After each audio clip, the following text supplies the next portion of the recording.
میرے جواب دینے سے پہلے ہی دروازہ ہلکے سے بجا کر ایک آدمی نے اندر جھانکا۔ سر، اورنگزیب صاحب بات کرنا چاہ رہے ہیں۔ میں نے کہا معذرت یار، ہم نے سوچا پوسٹ کمانڈر کے لیے کال ہے۔ فون ایک بار پھر بجنے لگا۔ میں نے ریسیور اٹھا کر کان سے لگاتے ہوئے کہا، السلام علیکم سر، ذیشان بات کر رہا ہوں۔ وعلیکم السلام جناب، بہت بہت مبارک ہو، ایک موذی کو تم نے اس خوبصورتی سے ٹھکانے لگا دیا۔ شکریہ سر، بس کچھ دنوں کی چھٹی درکار ہے۔ میں نے فوراً اپنا مسئلہ بیان کیا کہ میں صبح سویرے ہی انگور اڈے جا کر اپنی روح کو تسکین دینا چاہتا تھا۔ کیا سردار نے تمہیں کچھ نہیں بتایا؟ میجر اورنگزیب نے حیرانی سے پوچھا۔ نہیں سر، سردار سے تو بس ان کی بیوی کے بارے تعزیت کی ہے، اور پھر میں اسے اپنے واقعات سنانے لگا۔ اس دوران آپ کی گھنٹی آ گئی۔ ویسے میں نے اتفاقاً پوسٹ کمانڈر سے بات کر لی ہے، اس نے تمہاری واپسی کے بارے بتا دیا، اور میں نے تم سے بات کرنا ضروری سمجھا، ورنہ اتنی رات گئے میں فون نہیں کیا کرتا۔ آپ جس وقت فون کریں سر، اس سے مجھے کوئی مسئلہ نہیں ہے۔ میرا مسئلہ تو چھٹی ہے۔ ہاں، مجھے اجازت دیں کہ صبح میں روانہ ہو جاؤں۔ اگر کوئی زیادہ سنجیدہ مسئلہ نہیں ہے تو ایک ہفتہ میری خاطر رک جاؤ۔ میجر اورنگزیب کے لہجے میں حکم سے زیادہ التجا کا عنصر نمایاں تھا۔ اللہ پاک ہم سب کو مسائل سے محفوظ رکھے سر۔ بہرحال آپ کی خواہش میرے لیے حکم کا درجہ ہی رکھتی ہے۔ میں ایک ہفتہ صبر کر لیتا ہوں۔ شکریہ ذیشان، باقی تفصیلات تمہیں سردار سے معلوم ہو جائیں گی۔ ٹھیک ہے سر، فی امان اللہ۔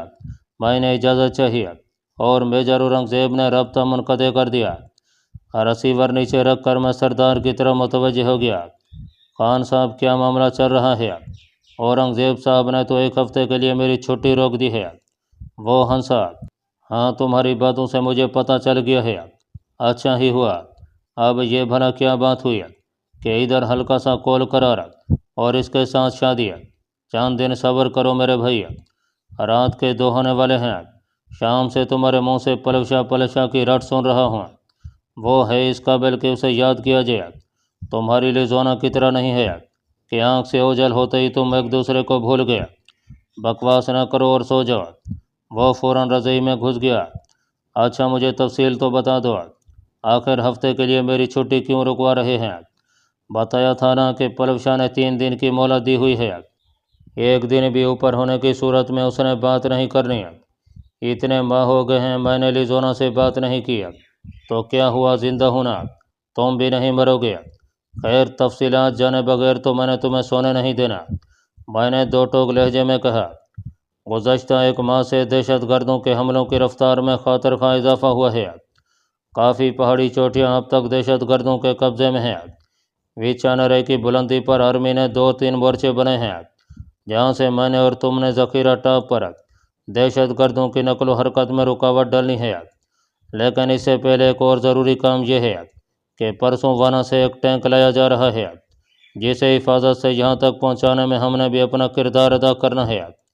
کل QRF کے ساتھ جا کر ہم نے راستے میں آنے والی ایسی جگہوں کا چناؤ کرنا ہے جہاں سے دشمن سنیپر گھات لگا کر آنے والے قافلے کو نقصان پہنچا سکتے ہیں۔ کچھ حساس جگہوں پر فوجی جوان پکٹی کریں گے، کچھ جگہ راستے میں آنے والی پوسٹیں سنبھالیں گی، اور ہم نے بھی اس کارروائی میں اپنا حصہ ڈالنا ہے۔ ٹینک اور اس علاقے میں نے حیرانی سے پوچھا۔ جی ہاں، اور یہ ذخیرہ ٹانپ کے خلاف منگوایا جا رہا ہے۔ ڈی بلاک کے اوپر جو پوسٹ ہے 3349، اس پر سے ذخیرہ پوسٹ کو نشانہ بنایا جائے گا۔ میرا خیال ہے اتنی بلندی پر ٹینک کا چڑھنا ایک ریکارڈ ہی ہوگا۔ اورنگزیب صاحب بھی یہی بتا رہے تھے۔ سردار نے اس بات میں سر ہلا دیا۔